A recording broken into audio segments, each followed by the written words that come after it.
beautiful people, welcome back to another new video. তো আজকের ভিডিওতে আমরা Taro GP1 এবং Taro GP2 এটার ফুল স্পেকস নিয়ে আলোচনা করব, এটার প্রাইস কত, সমস্ত কিছু এবং এগুলোর পার্টস নিয়ে আপনাদের যত ধারণা রয়েছে সমস্ত কিছু আজকের এই ভিডিওতে কভার করব। সো फ्रेंड्स, কথা বলার না চলুন শুরু করা যাক আজকের এই ভিডিও।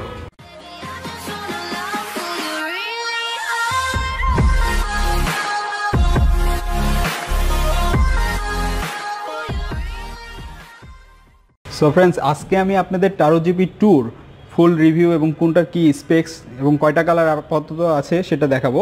নর্মালি Taro GP2 5টা কালার হয়, এখানে 3টা কালার অ্যাভেলেবেল রয়েছে, তো 3টা কালার আমি আপনাদের দেখাবো। আর Taro GP1 এর ফুল রিভিউ করাই আছে, তো আপনারা যদি না দেখেন ডিসক্রিপশনে লিংক দেওয়া আছে, আপনারা Taro GP1 এর ভিডিওটা দেখতে পারেন। তো আজকে আমাদেরকে এই ভিডিওতে ভাই হেল্প করবে তো প্রত্যেকটা স্পেক্স নিয়ে কথা বলার জন্য। আর এখানে কালার বলতে কমলা কালার রয়েছে, কমলা কালারের মধ্যে ব্ল্যাক আসলে ফিনিশিং একটা দেওয়া আছে, এরপরে আপনার হোয়াইট ব্লু কালার রয়েছে এবং ব্ল্যাক গ্রিন কালার রয়েছে। তো ভাই Taro GP2 স্পেক্স নিয়ে আমাদেরকে একটু কিছু বলেন। আচ্ছা, এটা হচ্ছে 150cc liquid cool engine. 150cc liquid cool engine, জি। এটা আপনার 16 হর্স পাওয়ার এন্ড টর্ক আপনার 14.5। হ্যাঁ, এটা সামনে ডাবল ডিস্ক, পিছনে সিঙ্গেল ডিস্ক।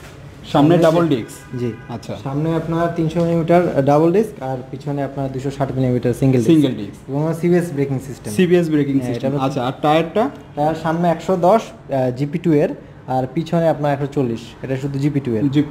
জি। আর ফ্রন্ট সাইডে তো প্রজেকশন লাইট সহ আসছে, এটা হচ্ছে এলইডি লাইট, শুধু এলইডি লাইট GP2 তে। আচ্ছা আচ্ছা। আর আপনার ট্যাঙ্কিতে যদি তেল ধারণ ক্ষমতা, এটাতে 12.5 লিটার আপনার তেল ধরবে 12.5 লিটার। আর নরমালি এগুলার আসলে মেইনলি যেটা কনসার্ন থাকে যে বাইকের পার্টস নিয়ে, সেক্ষেত্রে তো আমাদের বিপুল পরিমাণ পার্টস